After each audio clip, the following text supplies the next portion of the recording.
জল ছাড়ছে ডিভিসি, ভাসছে রাজ্যের বিভিন্ন এলাকা। এতে ক্ষুব্ধ মুখ্যমন্ত্রী। ডিভিসি ছাড়া জলে যে ক্ষতি হবে তার দায় ডিভিসিকেই নিতে হবে। দামোদর ভ্যালি কর্পোরেশনকে করা মেল সেচ দফতরের। অনেক মানুষ বন্যায় আক্রান্ত। ডিভিসির জলে, মাইথনের জলে, পাঞ্চেতের জলে ২৭,০০০ লক্ষ কিউবিক মিটার জল ছেড়েছে এবারে। বীরভূম বলুন, মেদিনীপুর পশ্চিম বলুন, ঝাড়গ্রাম বলুন, বর্ধমানের কিছুটা বলুন, হুগলি বলুন, হাওড়া বলুন, নদিয়ার কিছুটা বলুন, উত্তর ২৪ পরগনা, দক্ষিণ ২৪ পরগনা সহ উত্তরবঙ্গ সহ সারা বাংলায় আজকে বর্ষায় যে প্লাবন, সেই প্লাবনে অনেকে প্লাবিত হয়েছে। যা যা করার আমরা করব।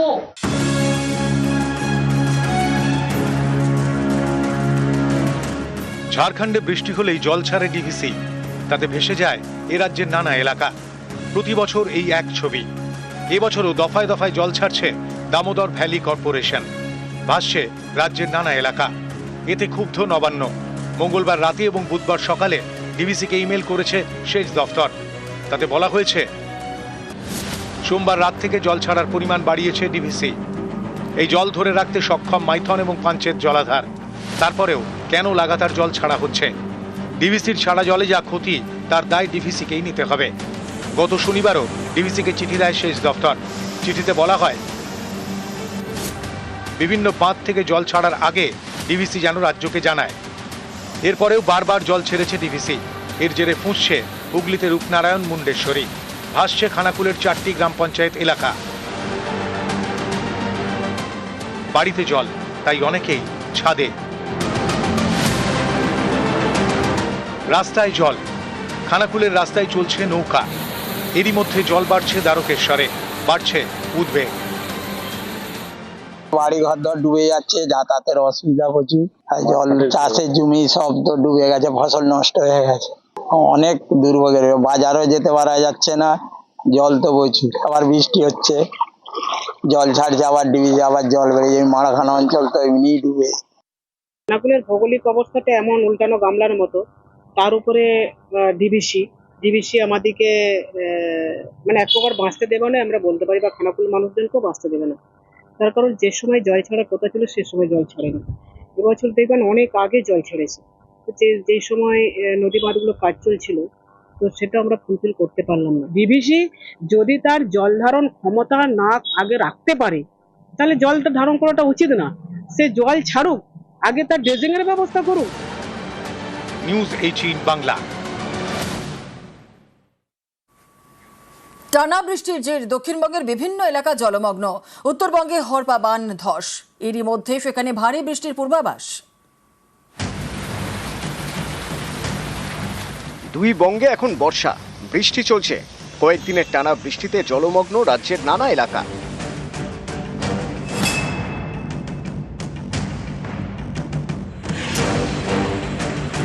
পশ্চিম মেদিনীপুরের ঘাটাল, জলমগ্ন ঘাটাল পুরো এলাকার বিভিন্ন জায়গা। রাস্তায় চলছে নৌকা, ডিঙি।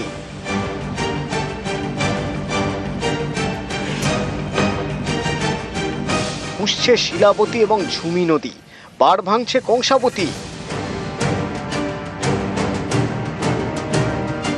বুধবার ঘাটালের বিভিন্ন এলাকা ঘুরে দেখেন সেচমন্ত্রী।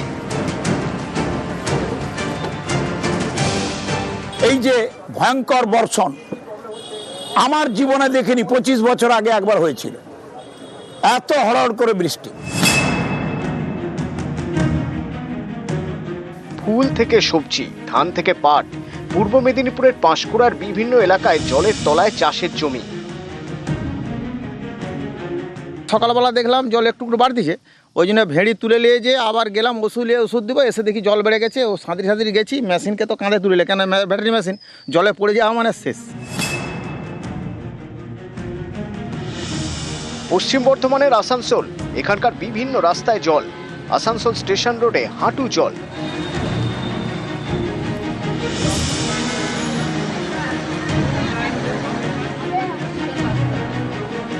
এই দুর্যোগ পরিস্থিতি মোকাবিলায় টিম গঠন করে দিয়েছে রাজ্য। এই টিমের প্রতিনিধিরা বুধবার নানা এলাকা পরিদর্শনে যান।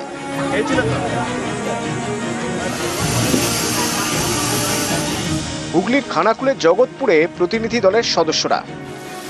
শুধু দক্ষিণবঙ্গ নয়, উত্তরবঙ্গের নানা এলাকাতেও দুর্যোগ।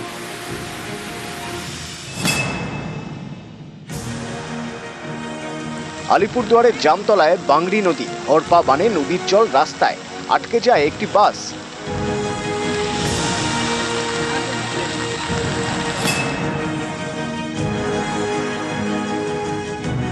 বাংলা সিকিম লাইফলাইন জাতীয় সড়ক, সেতিঝোড়ায় 10 নম্বর জাতীয় সড়কে ধস।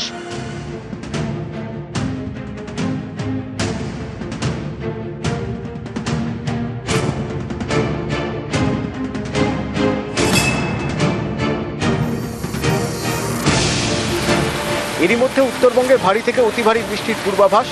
আবহাওয়া দপ্তর জানিয়েছে শনিবার ভারী বৃষ্টির পূর্বাভাস রয়েছে কোচবিহার, দার্জিলিং, কালিম্পং, জলপাইগুড়ি এবং আলিপুরদুয়ারে।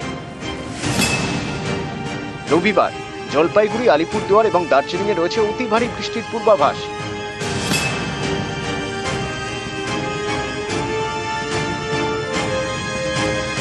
আবহাওয়া দপ্তর জানিয়েছে বৃহস্পতিবার থেকে দক্ষিণবঙ্গে বৃষ্টির পরিমাণ কমবে। শুক্রবারও হালকা বৃষ্টির পূর্বাভাস রয়েছে। দক্ষিণবঙ্গে বৃষ্টিপাতের যা সম্ভাবনা সেটা ভারী বৃষ্টিপাতের, খুব বেশি ভারী বৃষ্টিপাতের সম্ভাবনা নেই। এখানে রয়েছে মাঝারি থেকে হালকা থেকে মাঝারি বৃষ্টিপাতের সম্ভাবনা, সঙ্গে ঝোড়ো হাওয়া ও বজ্রপাতের সম্ভাবনা রয়েছে। নিউজ 18 বাংলা। পূর্ণিমার কোটালের সঙ্গে ভারী বৃষ্টি, বেহাল মৌসুমী দ্বীপ। প্রতি বছর পার ভাঙছে, মন ভাঙছে মৌসুমীর।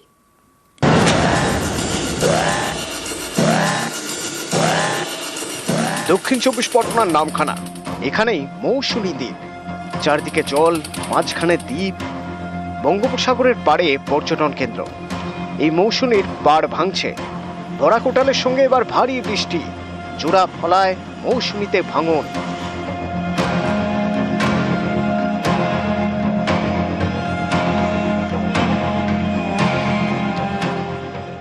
নদী বাঁধের পরিস্থিতি ভালো না, আমরা সবাই আতঙ্কে আছি।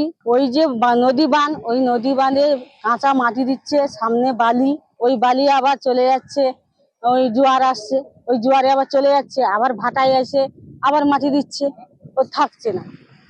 আমরা চাইছি যে একটা পাকাপোক্ত বাঁধ, ঢালাই বাঁধ হোক। পর্যটকদের প্রিয় মৌসুমী, সেই মৌসুমীর এখন মন খারাপ। বঙ্গোপসাগরের জলে তোড়ে পাড় ভাঙছে। গত সপ্তাহের পূর্ণিমায় মৌসুমীর 50 ফুট জমি সমুদ্রে ভেসে গিয়েছে। ধ্বংসস্তূপে পরিণত হয়েছে পর্যটকদের থাকার একাধিক কটেজ। পর্যটন কেন্দ্র নেই করতে গেলে, একদম পুরো ভেঙে গেছে। বিভুং মানে তারা নামতে পারছে না, তারা এই ভাঙা অবস্থা থেকে ভয়ে পালাচ্ছে। এখানে পর্যটন কেন্দ্র একদম শেষের মুহূর্তে হয়েছে। তারা কত পয়সা করে, লাখ লাখ টাকা খরচা করছে, তবু হচ্ছে না। আমফান, ইয়াস, একের পর এক ঘূর্ণিঝড়, বারবার প্রকৃতির তাণ্ডবে লণ্ডভণ্ড হয়েছে মৌসুমী।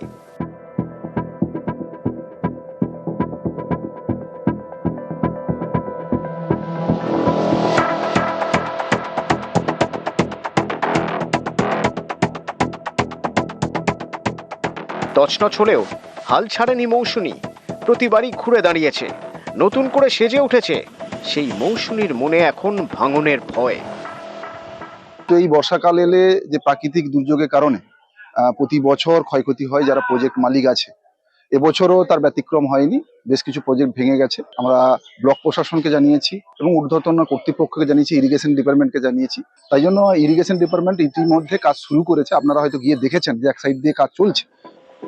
নামখানা থেকে বিশ্বজিৎ হালদার, নিউজ 18 বাংলা।